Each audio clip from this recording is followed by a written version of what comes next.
Startling details are emerging about the Columbine-obsessed high school girl found dead today as police closed in after a huge manhunt. There is no longer a threat to the community, the FBI says. The FBI recently just confirmed that they have found Ms. Pais deceased from an apparent self-inflicted gunshot wound.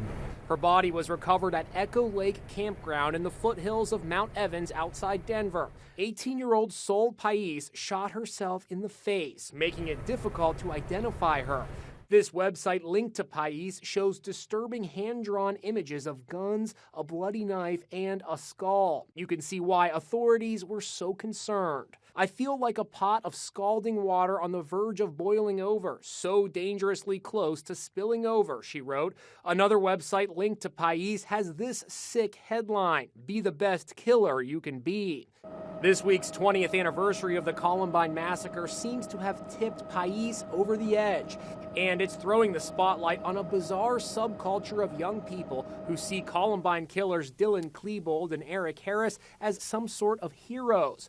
They call themselves Columbiners. One entry on a Tumblr page shows a heart symbol. Another calls Harris cutie. They are mythologized. There's a curiosity industry around them amongst very crazy people. It's really, really horrible and creepy. It's heavily girls. It's becoming more and more girls. Dave Cullen wrote the bestseller Columbine. How does an 18-year-old girl become obsessed with the Columbine tragedy? It's kind of a weird thing that's been going on forever, of this idolization of the bad boy.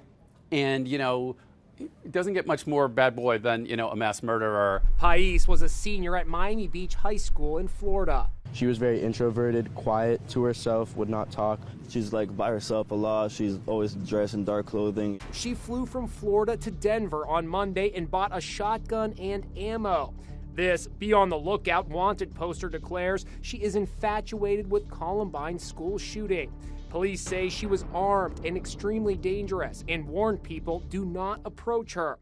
Her father, a musician, spoke to a reporter through the door of the family home in Surfside, Florida. It's like a bad dream. We don't have any idea. Maybe she has a mental problem. I would like to express the family's grief for the situation. They are actually grateful that no one else is hurt